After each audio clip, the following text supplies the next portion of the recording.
नमस्कार। लाल किताब व्याकरण के इस कंप्लीट वर्कशॉप के डेमो में, जिसमें चार्ट प्रैक्टिस के साथ सभी लाल किताब व्याकरण के सूत्र आपको बताए जाएंगे, आप सभी का स्वागत है। मैं आचार्य अंकित भारद्वाज। इस वर्कशॉप को आचार्य सौरभ अस्थाना जी लेंगे, जो बहुत लंबे टाइम से लाल किताब का अध्ययन अध्यापन करवा रहे हैं।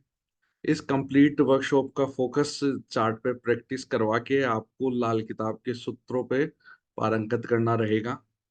इस लाल किताब ग्रामर के इन कंप्लीट जितने भी फॉर्मूले पंडित जी ने बताए हैं वो सब इसमें डिस्कस किए जाएंगे।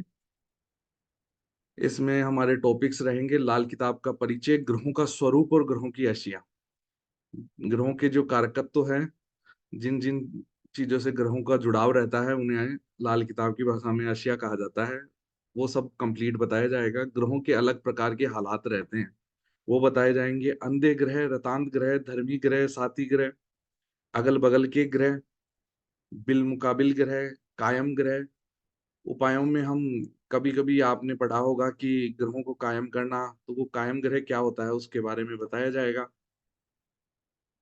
ग्रह का घर, घर का ग्रह, उच्च नीच का ग्रह, टकराव के ग्रह, बुनियादी ग्रह, मदद के ग्रह, बालिग नाबालिग ग्रह, एक साथ के ग्रहों का असर, ग्रहों के साथ का असर कैसे देखा जाता है, क्या अनुपात रहता है उसके बारे में बताया जाएगा। ग्रहों का खास असर रहता है, कुछ विशेष भाव स्थिति के कारण वो अपने कारकत्वों पर और किसी विशेष अन्य ग्रह के कारकत्वों पर अपना असर डालते हैं, उसके बारे में बताया जाएगा।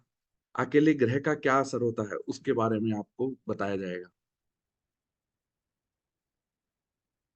ग्रहों का प्रभाव दूसरे ग्रह के घर में, हर ग्रह का अपना पक्का घर रहता है, राशि स्वामित्व रहता है, तो कोई ग्रह वहां जाकर क्या असर करता है उसके बारे में बताया जाएगा। ग्रह के अच्छे मंदे हो जाने की निशानी बताई जाएगी और उनके भावों के बारे में बताया जाएगा, उनसे कैसे प्रिडिक्शन तैयार किया जाता है वो बताया जाएगा। घर की उम्र, ग्रह की उम्र, इसके बारे में बताया जाएगा। ग्रहों का संबंधियों से संबंध, हम उपायों में इसे यूज करते हैं उसके बारे में बताया जाएगा, और कैसे उपायों में इसे यूज करना है वो भी बताया जाएगा। चीजों पर रंगों का असर, ग्रहफल, राशिफल के बारे में बताया जाएगा, जिसका विशेष उपयोग उपाय में किया जाता है। ग्रह के फल के वो अटल है या शक्की है उसके बारे में जानने के लिए किया जाता है। मंगल की मिलावट के बारे में बताया जाएगा। मसनूई ग्रह और उनका फल प्रभाव बताया जाएगा, कैसे हम मसनूई ग्रह को यूज करके प्रिडिक्शन के चीज में उसे यूज करते हैं और कैसे उसे उपाय में मदद लेते हैं वो बताया जाएगा। उपाय में मसनूई ग्रह की गणित का प्रयोग बताया जाएगा। वहीं आपको जन्म वक्त का ग्रह और जन्मदिन का ग्रह बताया जाएगा कि कैसे इन ग्रहों से हम अपनी कई समस्याओं को दूर कर पाते हैं और इनसे कैसे प्रोफेशन को देखना है, कैसे आगे चीजों को देखना है वो बताया जाएगा। किस्मत का ग्रह और उसके तलाश की तरकीब बताई जाएगी कि हम किस्मत के ग्रह की तलाश कैसे करते हैं और उसका उपयोग क्या है। बाकी जगह आपने सीखा होगा तो किस्मत के ग्रह की तलाश बता दी जाती है कि ये आपका किस्मत का ग्रह है, इसको कैसे यूज करना है। जन्म वक्त के ग्रह को कैसे यूज करना है, जन्मदिन के ग्रह को कैसे यूज करना है, ये हमारे इस वर्कशॉप में आपको बताया जाएगा। सोया घर और सोया ग्रह, ये लाल किताब का विशेष कॉन्सेप्ट है, जिसमें दृष्टि वाइज इसका निर्माण होता है कि कौन सा घर, कौन सा ग्रह सोया हुआ है, उसका क्या असर रहेगा, कैसे उसे जगाना है उसके बारे में बताया जाएगा। किस्मत के ग्रह को जगाने की तरकीब बताई जाएगी, किस्मत का असर बताया जाएगा, किस्मत का फैसला कैसे करें ये बताया जाएगा। पहले के घर और बाद के घरों के बारे में विशेष बताया जाएगा कि इनका क्या हम दृष्टि वाइज इनका उपयोग करते हैं और क्या इनके असर में मिलावटें होती है वो बताया जाएगा। लाल किताब की दृष्टि बताई जाएगी, लाल किताब की दृष्टि से किसी दूसरे ग्रह पर विशेष प्रभाव को बताया जाएगा, किसी ग्रह की दृष्टि से किसी तीसरे ग्रह पर असर को बताया जाएगा। ग्रहों की परस्पर दृष्टि तथा पक्के ग्रहों से संबंध को बताया जाएगा। विशेष क्षेत्र पर दृष्टि का प्रभाव बताया जाएगा। योग दृष्टि बताई जाएगी कि कुछ दो ग्रहों के बीच में दृष्टियों का प्रभाव का अनुपात क्या रह रहा है, क्या असर रह रहा है। मुस्तरका दृष्टि के असर का अनुपात बताया जाएगा। दृष्टि योग में ग्रहों की ताकत को बताया जाएगा, ग्रहों की ताकत दोनों साथ बैठकर क्या रहती है, दृष्टि वाइज क्या रहती है और उससे प्रिडिक्शन पे क्या प्रभाव पड़ता है वो बताया जाएगा। रियायती 40 दिनों के बारे में बताएगा, जिसका उपयोग अपन उपाय बनाने में करते हैं, उसके आने वाले वर्षफल के रिजल्ट्स को जानने के लिए करते हैं, उसके बारे में बताया जाएगा। कुंडली एक मकान के बारे में बताया जाएगा। उपाय में दृष्टि का प्रयोग क्या है, उपयोग क्या है, हम उसको फलित करने में उसका क्या उपयोग करते हैं वो भी बताया जाएगा। और उपाय में उस दृष्टि का कैसे प्रयोग करते हैं वो भी बताया जाएगा। कुंडली के खानों का जो पंडित जी ने विस्तृत बताया हुआ है, वो कंप्लीट विस्तृत व्याख्या की जाएगी कि किस घर को जज करने के लिए कौन से ग्रहों को देखना होता है, कौन से घर को देखना होता है, क्या विशेष कंडीशंस रहती है हर घर की, उसके बारे में बताया जाएगा। और उसे चार्ट पे लगाकर बताया जाएगा कि कैसे आपके इस ग्रह घर का रिजल्ट हो रहा है। घरों का साझा असर बताया जाएगा। हर घर किसी दूसरे घर से जुड़कर किसी विशेष प्रकार के इवेंट को देता है, उसके बारे में चार्ट में भी बताया जाएगा और क्या उसके फॉर्मूलाज है वो बताए जाएंगे। अचानक चोट के बारे में बताया जाएगा। धोखे का ग्रह बताया जाएगा। कभी कभी हम देखते हैं ग्रह की भाव स्थिति सही है, वो सही प्लेस्ड है, पर किसी दूसरे ग्रह के प्रभाव में आकर उसकी खुद की आशाएं कंप्लीटली डिस्ट्रॉय हो जाती है। उसके खुद के कारकत्व, जीव, उसके कामकाज, उसके धातु सभी नष्ट हो जाते हैं, तो उनके बारे में बताया जाएगा। शरीर से ग्रह का क्या संबंध है उसके बारे में बताया जाएगा। और ग्रहों की दोस्ती दुश्मनी के बारे में बताया जाएगा। और ग्रहों की दोस्ती दुश्मनी से कैसे प्रेडिक्शन तैयार किया जाता है उसके बारे में बताया जाएगा। कुर्बानी के बकरों के बारे में बताया जाएगा। उससे प्रेडिक्शन में क्या चेंजेस आता है वो बताया जाएगा। और कुर्बानी के बकरों का उपयोग कहाँ करना है, क्या उपयोग होता है, क्या रिजल्ट में वो असर देते हैं उसके बारे में बताया जाएगा। कुर्बानी के बकरों की स्टैंडन करने से हम प्लानेट के असर को कैसे बदल पाते हैं वो बताया जाएगा। कुंडली की ताकत के बारे में बताया जाएगा। ताकत का पैमाना बताया जाएगा। बुद्ध का भेद बताया जाएगा कि बुद्ध किस दूसरे ग्रह के प्रभाव के कारण चल रहा है, और फिर उसका उपाय बताया जाएगा। 35 शाला चक्र और 36 शाला चक्र के बारे में बताया जाएगा। हर ग्रह का अपना, जैसे वैदिक में विंशोत्तरी दशा होती है, अष्टोत्तरी दशाएं होती है, इस प्रकार से लाल किताब में 35 साला चक्र और 36 साला चक्र होता है, जो ग्रहों के असर को देखने के लिए बताया जाएगा। उसके बारे में दरमियानी ग्रहों के बारे में बताया जाएगा। दरमियानी ग्रहों का उपयोग उपाय में कैसे किया जाता है वो बताया जाएगा। मुश्तरका दीवार के बारे में बताया जाएगा। इन सभी से प्रिडिक्शन में कैसे चेंजेस आता है उसके बारे में बताया जाएगा। और उपाय में इन्हें कैसे यूज करना है वो बताया जाएगा। वर्षफल बनाने की विधि के बारे में बताया जाएगा। कुंडली कैसे देखनी है। ग्रामर के कोर्स तो बहुत होते हैं, पर कुंडली कैसे देखनी है, इन रूल्स को कैसे अप्लाई करना है, क्या सावधानी रखनी है जज करते टाइम, उसके बारे में आपको बताया जाएगा। Yes Saurabh sir. हाँ जी, नमस्कार जी, नमस्कार। नमस्कार।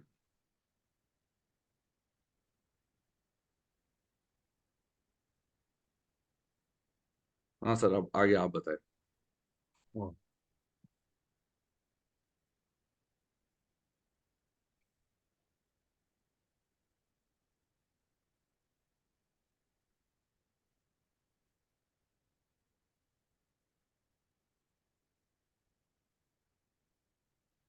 देखिए, अभी अंकित जी ने जैसा बताया कि अपना ये जो ग्रामर का क्लास स्टार्ट होगा,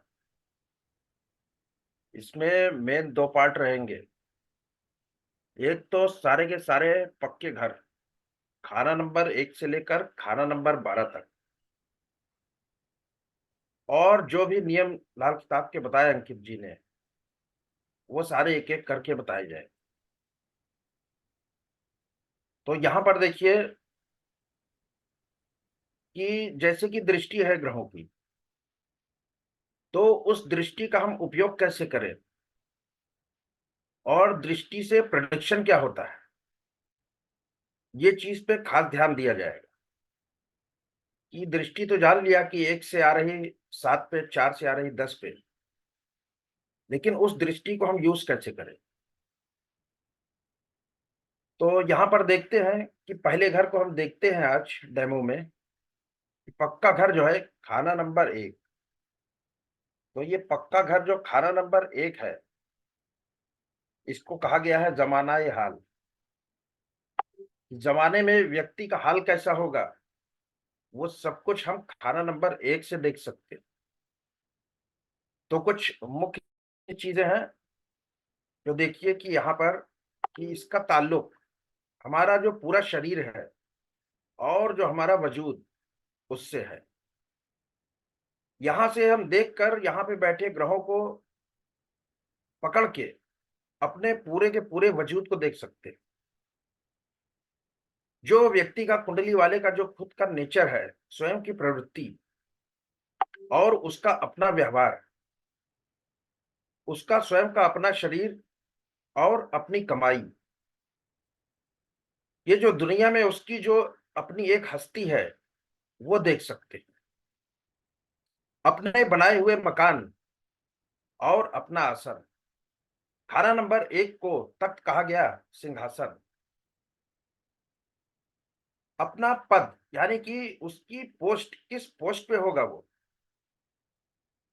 लाल किताब में खाना नंबर 1 से जो है वाहन भी देखा जाता है। और जो घर की चार दीवारी होती है, जो फेंसिंग है, आउटर बाउंड्री है, उसको देखते हैं हम खाना नंबर 1 से। व्यक्ति का कॉन्फिडेंस और उसकी जो पहचान है, उसका अपना व्यापार, उसके खुद की दिमाग की शक्ति और उसकी आतिशी। आतिशी यानी कि उसका जो टेम्परामेंट यानी कि मिजाज कैसा होगा, गर्म होगा या ठंडे मिजाज वाला होगा। यहाँ से वो सारे पशु देखे जाते हैं जो ज़ेर वाले मवेशी यानी कि जो ज़ेर में झिल्ली में पैदा होते हैं। मगर शर्त यह है कि उनकी सींग नीचे नहीं ऊपर की ओर होनी चाहिए। ऐसे सारे मवेशी खाना नंबर 1 से देखे जाते हैं। हमारे जीवन की जो गर्मी और खुश्की है, कि लाइफ के जो अप्स डाउन्स चल रहे हैं, उसको भी खाना नंबर 1 से देखा जा सकता है। और अपना खुद का कारोबार और कारोबार करने की प्रवृत्ति, यहाँ से हम व्यक्ति का प्रोफेशन भी देख सकते हैं। किन साधनों से वो धन अर्जित करेगा। और जो लाल किताब की दिशाएं हैं, दिशाओं में इसको कहते हैं पूर्व दिशा। खाना नंबर 1 है पूर्व दिशा। नेक्स्ट कर दी।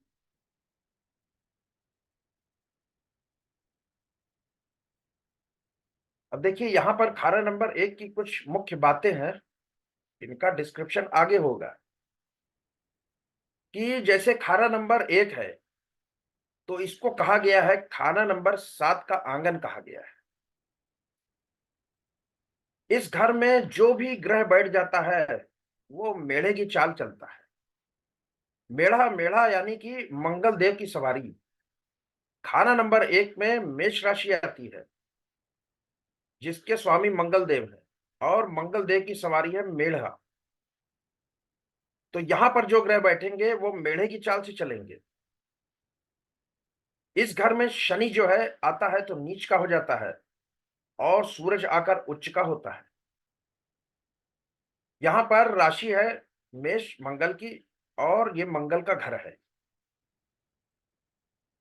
यहाँ पे जो ग्रह बैठा है, वो ग्रह 8 और 11 के प्रभाव में नियंत्रित रहता है।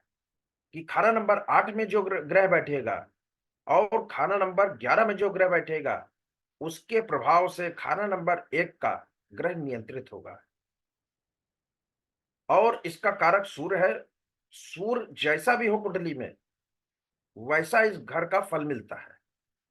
कोई भी घर हो, उस घर का जो भी कारक है, उसको कुंडली में देखना चाहिए कि इस घर का कारक कैसा बैठा है। अगर वो जन्म कुंडली में अच्छा बैठा है, तो उस पर्टिकुलर जो हाउस होगा, जो घर होगा, उसका फल अच्छा होगा।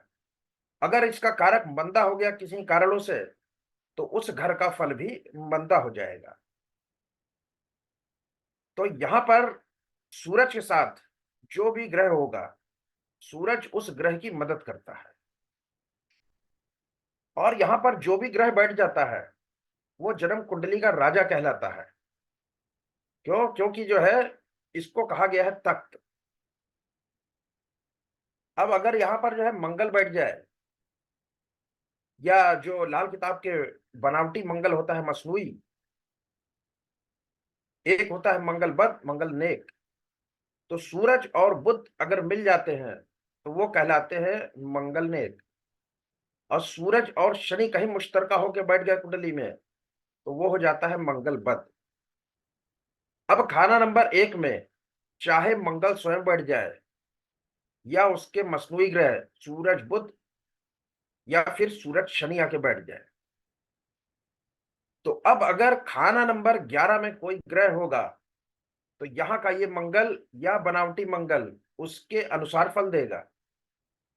खाना नंबर 11 में अगर प्लेनेट अच्छा बैठा है तो फल अच्छा होएगा, और अगर वहां पर बैठा ग्रह जो है मंदा है तो यहाँ का मंगल या बनावटी मंगल जो भी बैठा है खाना नंबर एक में उसका फल मंदा हो जाएगा।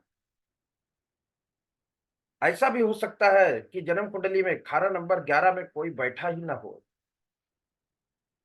तो अगर खाना नंबर एक में मंगल बैठा और जन्म कुंडली का खाना नंबर 11 है खाली, तो अब जो मंगल चाल चलेगा वो कैसी चाल रहेगी उसकी, उसका प्रभाव मेढ़े की चाल पर होगा। मेढ़ा, मेढ़ा यानी कि बुध। अगर खाना नंबर 11 खाली है तो अब हमको देखना होगा कि बुध कुंडली में कैसा बैठा है।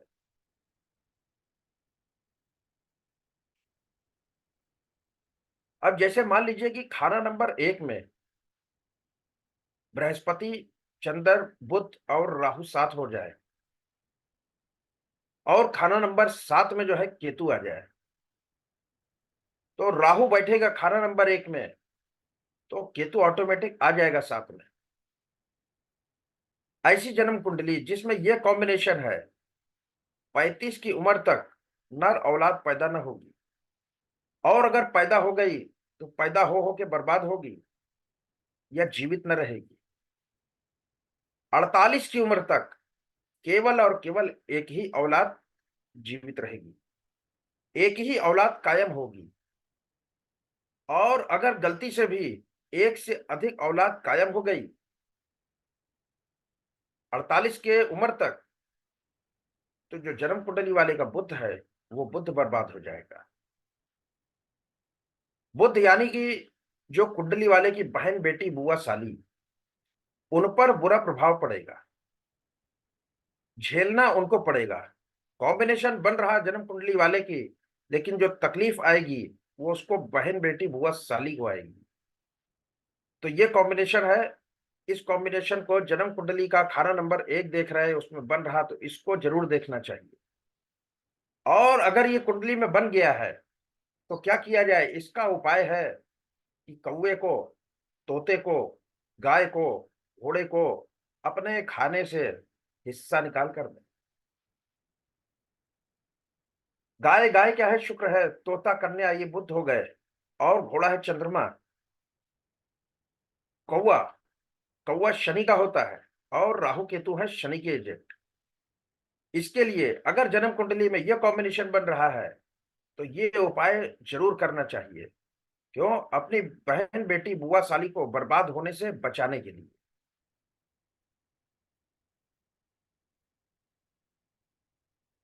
अब देखिए कि पंडित जी ने खाना नंबर एक के लिए क्या कहा। पंडित जी ने कहा है कि शाह सलामत का तख्ते बादशाही, शाह सलामत और तख्ते बादशाही।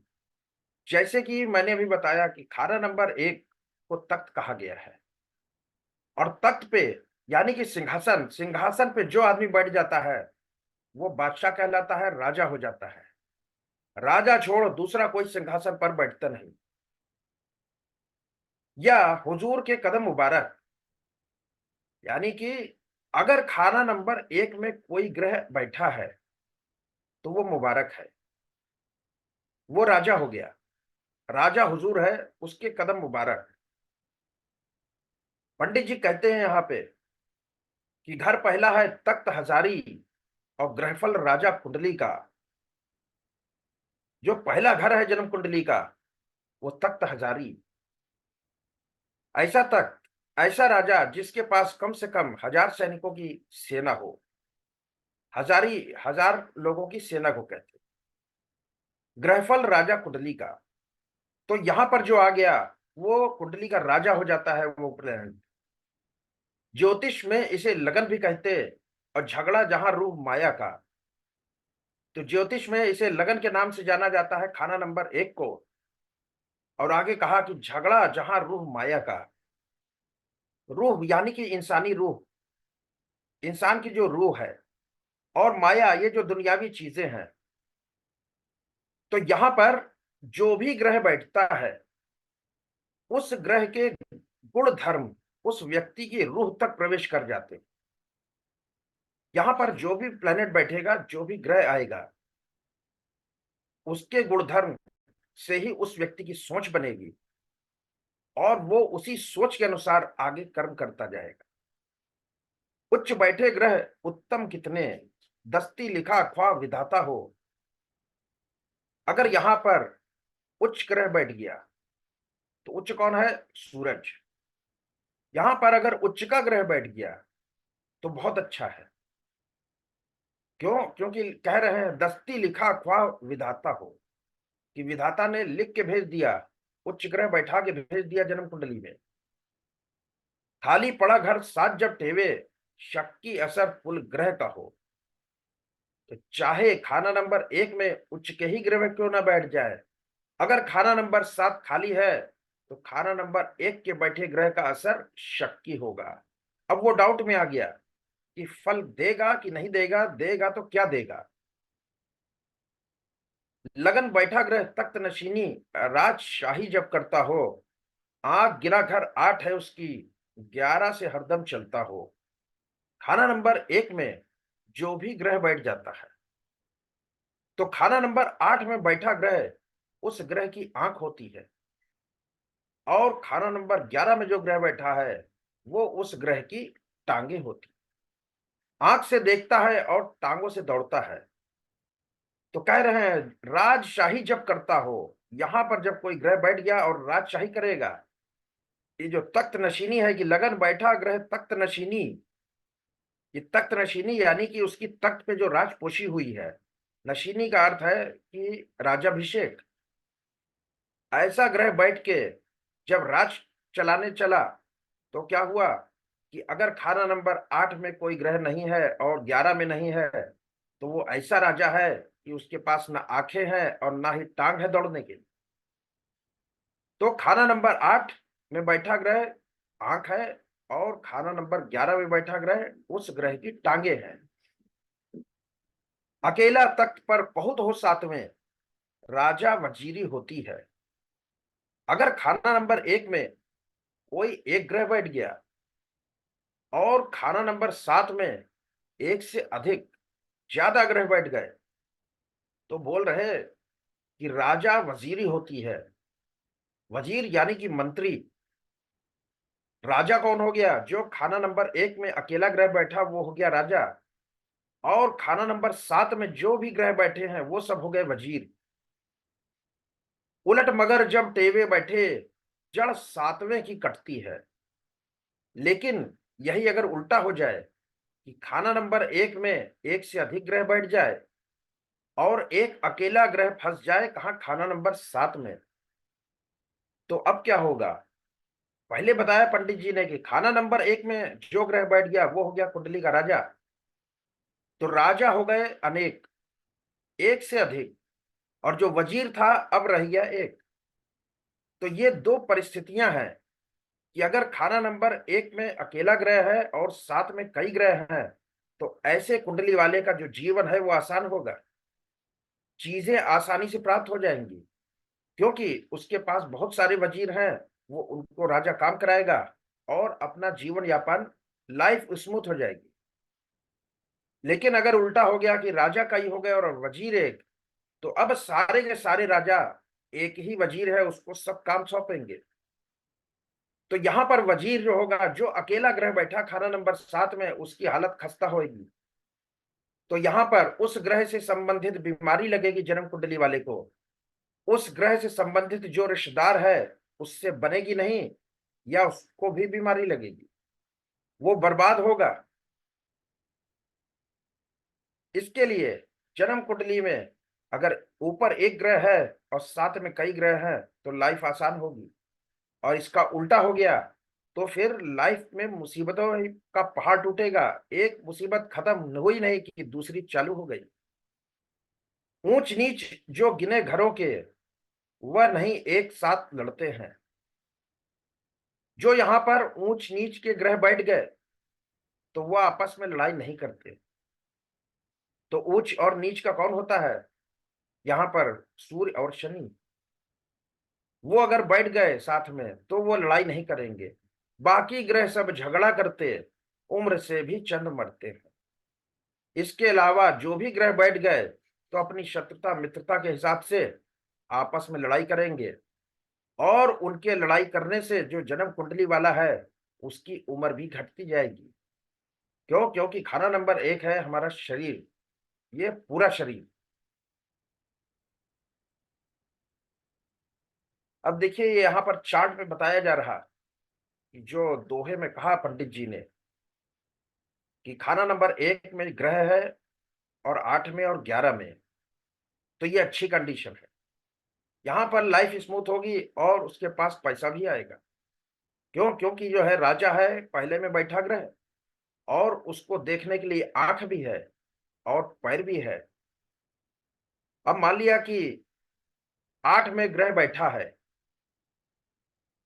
तो उसकी आंख तो है और 11 में नहीं बैठा, तो उसका क्या अर्थ? उसका पैर नहीं है। देख तो पाएगा लेकिन दौड़ ना पाएगा। और इसका उल्टा भी हो सकता है। अब यदि खाना नंबर 8 में और 11 में, खाना नंबर 1 में बैठे ग्रह के शत्रु ग्रह बैठ गए तो भी जीवन मुसीबतों से भरा हो जाएगा। क्यों? क्योंकि यह है शत्रु। ये शत्रु ग्रह उस ग्रह को, जो राजा है, उसको देखने नहीं देंगे, उसकी आंख में जहर छोड़ देंगे और पैरों में भी जहर का असर करेंगे क्योंकि शत्रु है।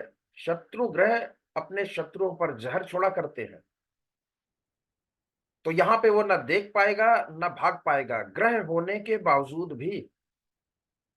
और यदि यहां पर इसके मित्र ग्रह बैठ गए तो अब वो उसकी देखने में मदद करेंगे और दौड़ने भागने में भी मदद करेंगे। तो खाना नंबर 1 में कोई ग्रह है तो 8 और 11 में ग्रह होना चाहिए। अगर यहां पर ग्रह है और शत्रु है तब भी तकलीफ, यहां पर मित्र ग्रह है तो फिर जिंदगी आराम से कटेगी और तरक्की भी होगी, यानी कि धन दौलत आता रहेगा। आना नंबर 11 जो है दुनिया से आने वाली चीजें हैं, जो दुनियावी चीजें हैं, जो माया है, वो आने का रास्ता है खाना नंबर 11। अब यहां पर मान लीजिए कि ऐसी भी कुंडली हो सकती है कोई कि खाना नंबर 1 में ग्रह है और 8 में भी कोई ग्रह नहीं, 11 में भी नहीं। तो अब ये राजा जो है इसके पास ना आंख है ना पैर है, तो अब क्या किया जाए? तो ऐसी स्थिति में अगर 8 11 खाली है तो फिर जन्म कुंडली में शुक्र को देखना पड़ता है कि शुक्र जन्म कुंडली में अगर अच्छा बैठा तो ये ग्रह अच्छा फल देगा। शुक्र को क्यों ले रहे? क्योंकि शुक्र की राशि है खाना नंबर 7 में, जहां पे इसकी दृष्टि जा रही है। और खाना नंबर 1 को कहा गया है 7 का आंगन। तो ये जो शुक्र की जो राशि आ रही है उसका आंगन है खाना नंबर 1, इसलिए शुक्र को लिया जा रहा कि अब जन्म कुंडली में शुक्र देखना पड़ेगा। शुक्र मंदा है तो फल मंदा होएगा, शुक्र अच्छा है तो फल अच्छा होएगा। ये यहाँ पर राजा वजीरी वाली कंडीशन दिखाई गई है कि कुंडली में ऊपर अगर एक ग्रह बैठ गया और नीचे कई ग्रह बैठ गए तो जिंदगी आसानी से कटेगी, मुसीबतें नहीं आएंगी। लेकिन अगर इसका उलट हो गया कि राजा कई हो गए, खाना नंबर 1 में कई ग्रह बैठ गए और वजीर अकेला एक रह गया, तो यहां पर जो ग्रह बैठेगा उसकी मिट्टी पलीद हो जाएगी, उस ग्रह की हालत खराब होगी इन सभी राजाओं का काम करते करते। आगे देखिए उदाहरण दिया गया है कि जैसे मान लीजिए कि सूर्य शुक्र और बुध बैठ गए खाना नंबर 1 में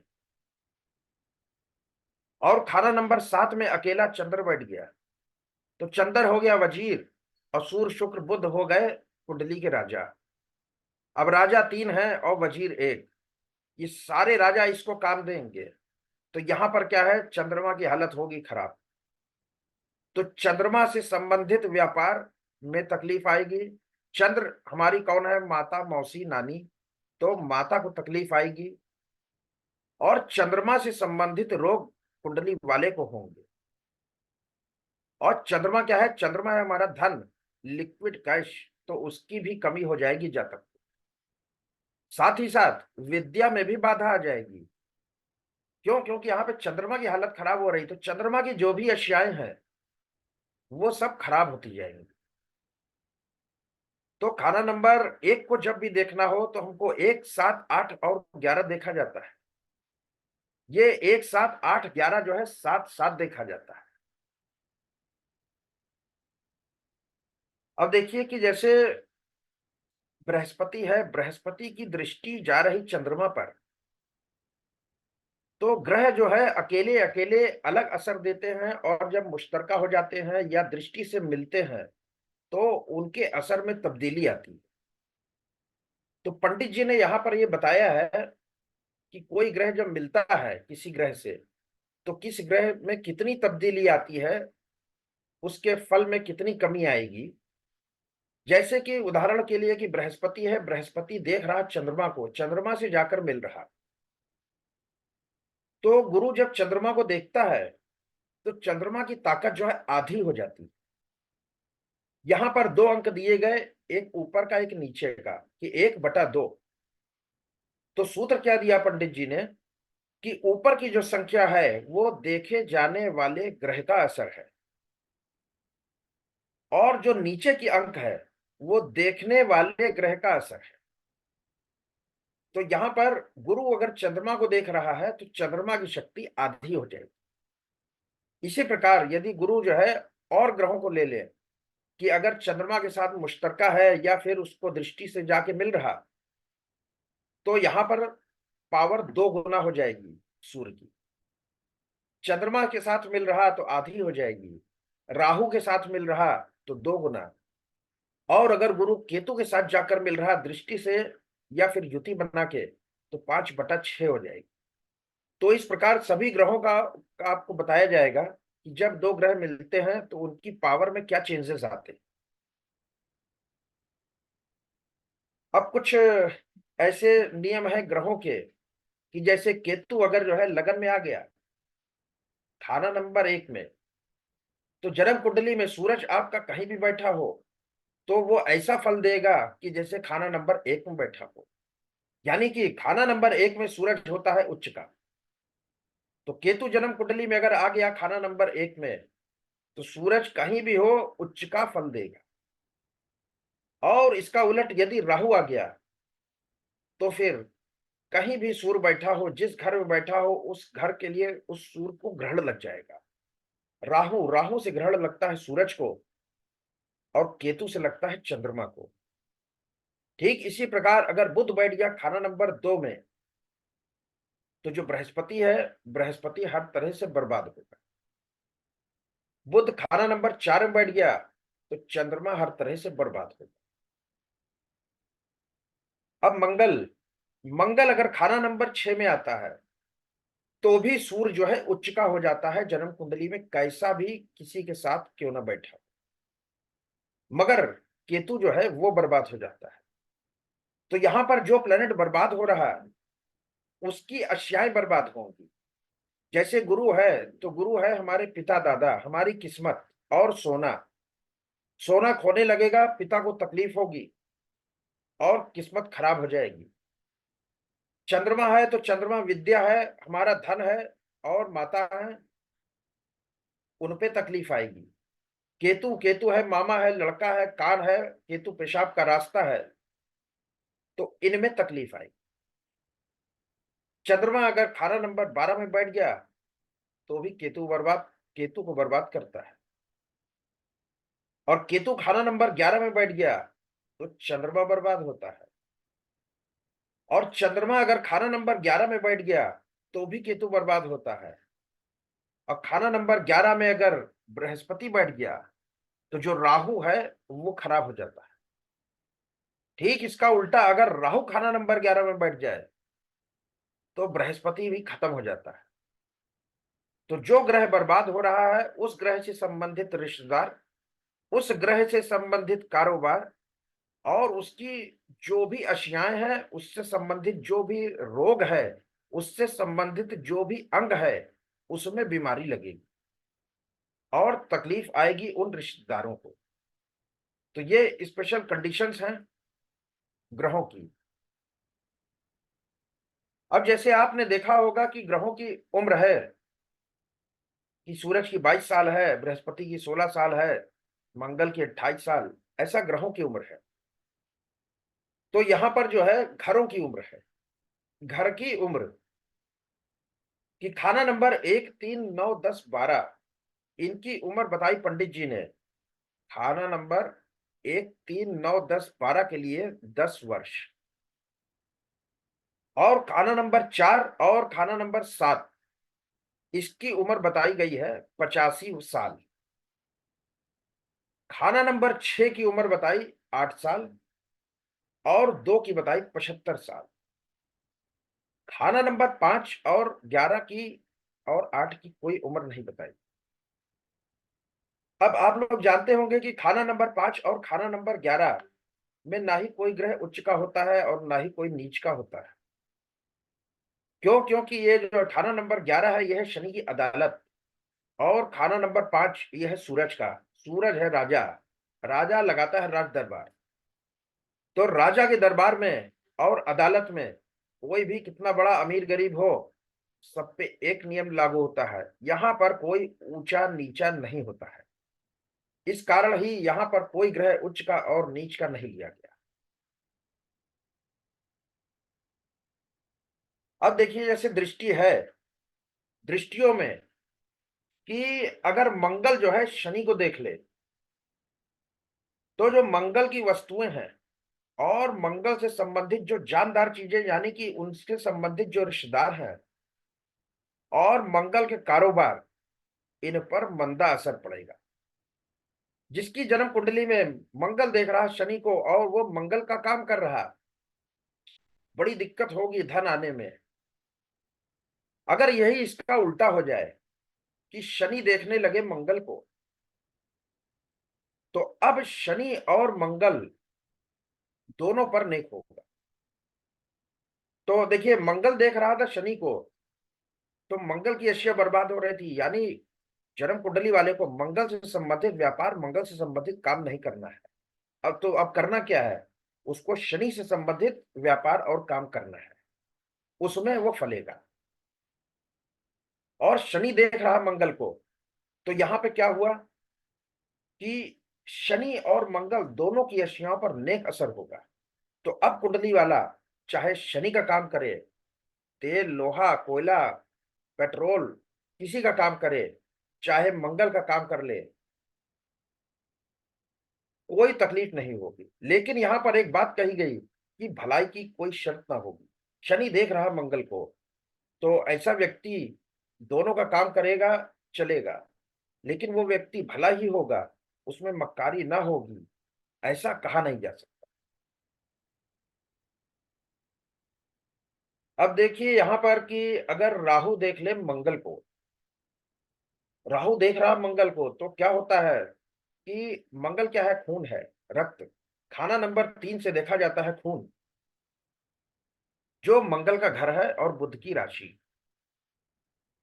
तो खून से संबंधित बीमारी हो, पेट की तकलीफ हो जाएगी, और शरीर के दाहिने हिस्से में भारी तकलीफ, यहां तक कि लकवा तक की संभावना है। कब? राहु देखे मंगल को। तो दाहिना हिस्सा देखते हैं सूर्य से और बायां हिस्सा देखते हैं चंद्रमा से।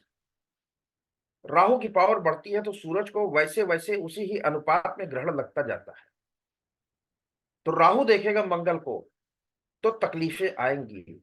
लेकिन इसका उल्टा हो जाए कि मंगल देखने लगे राहु को, तो मंगल देखेगा राहु को, तो क्या होगा, अब राहु का फल नेक होगा, राहु का फल मंदा नहीं होगा। किसी की भी जन्म कुंडली, राहु क्या है, हाथी है, और मंगल महावत।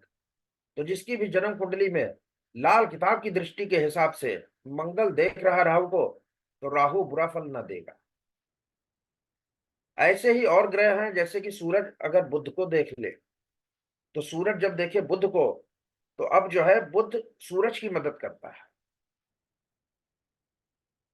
और इसका उलट हो जाए कि बुध देखे सूरज को, तो जब बुध देखता है सूरज को, तो बुध का फल और प्रभाव अच्छा होगा। शनि, शनि अगर सूरज को देख ले, तो शनि जब देखता है सूरज को, तो सूर्य का फल बर्बाद होता है। मगर जो शुक्र है, उसका फल अच्छा होगा। क्यों? क्योंकि शनि ने कसम खाई है शुक्र की हमेशा मदद करने के लिए। सूरज का फल तो खराब करेगा, लेकिन जो शुक्र यानी कि जो कुंडली वाले की स्त्री है, उसको तकलीफ नहीं आएगी।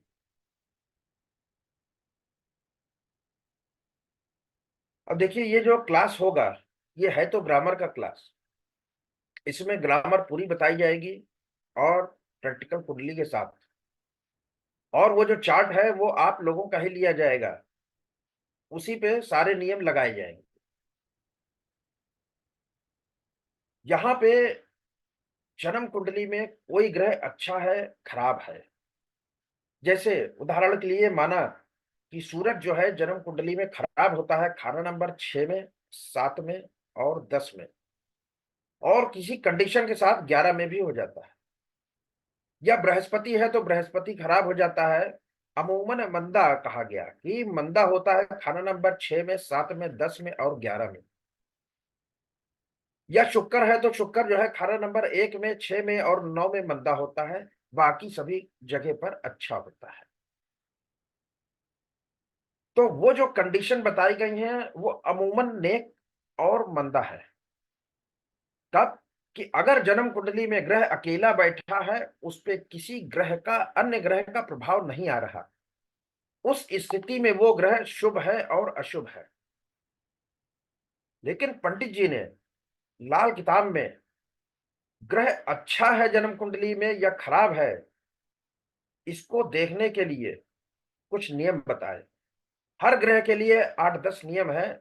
और ये जो शनि है, ये शनि जो है इसके नियम सबसे कम है, इसके लिए शनि को ले रहे हैं यहाँ। तो ये आप लोगों को ग्रामर के क्लास के अलावा बोनस लेक्चर में दिया जाएगा। आप सही ग्रह का उपाय कर पाएंगे जब तक आपको यही नहीं मालूम पड़ेगा कि हमारा कौन सा प्लेनेट खराब है। बृहस्पति बैठा है खाना नंबर 4 में, उच्च का दिख रहा, हो सकता है सबसे ज्यादा तकलीफ वही दे रहा।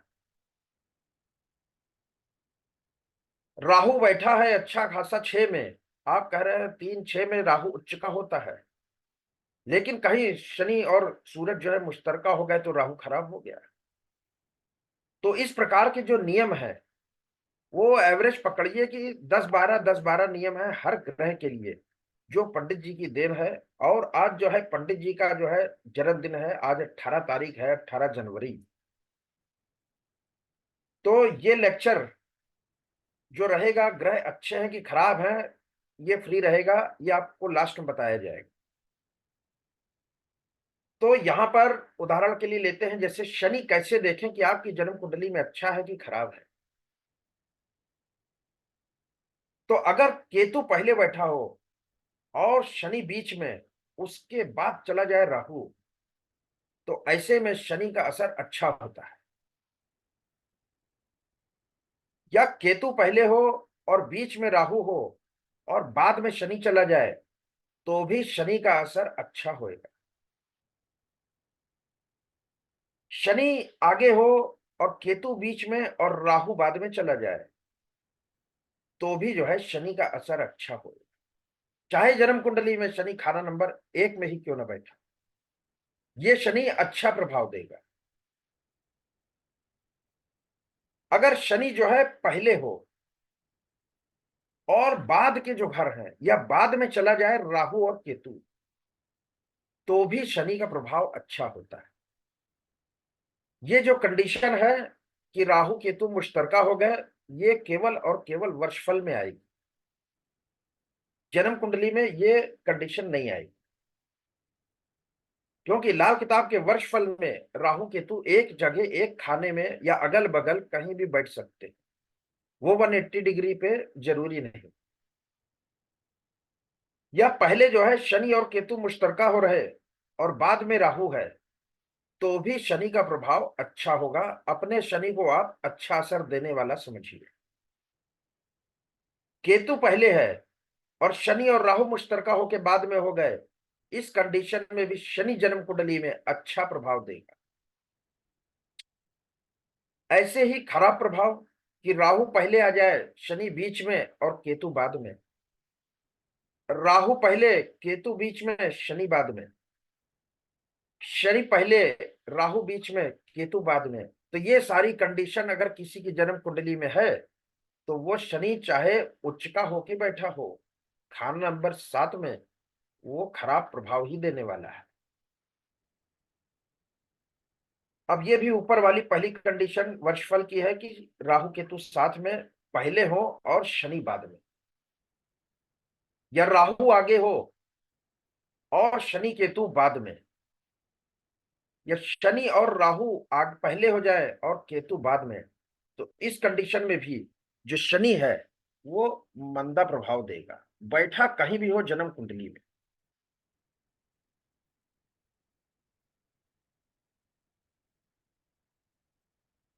तो इस प्रकार से जो है अपनी क्लास रहेगी और ग्रामर का पार्ट रहेगा पूरा।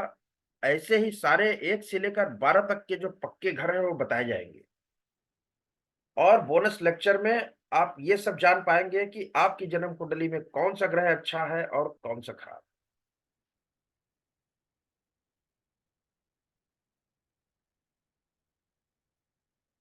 कंटेंट को लेकर या क्लास को लेकर किसी का कोई सवाल है?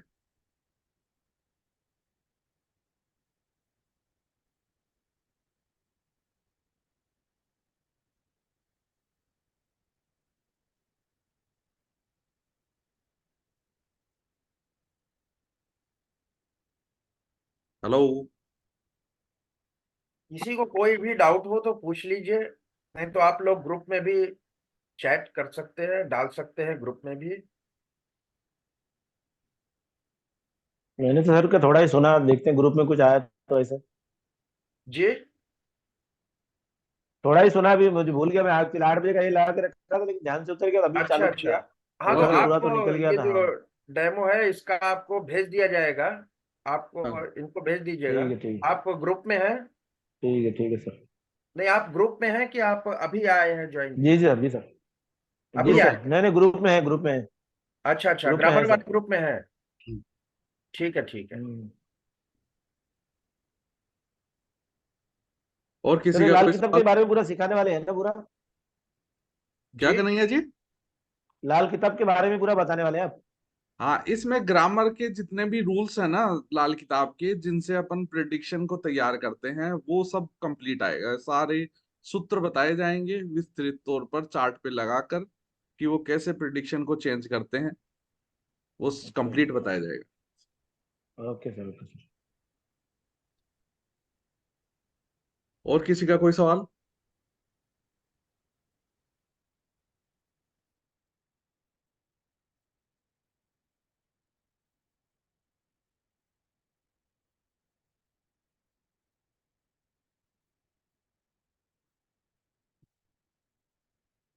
किसी का कोई सवाल नहीं?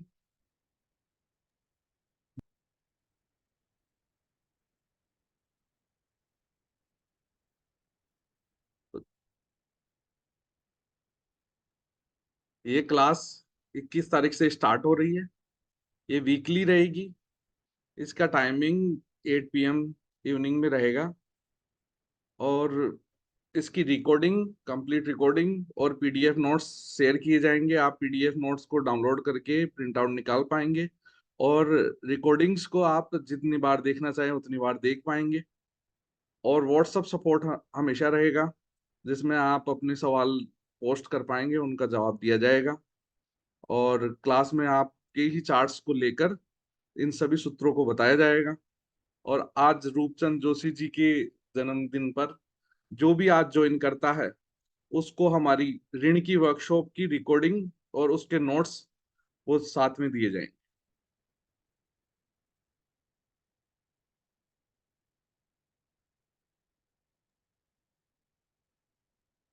किसी का कोई और सवाल?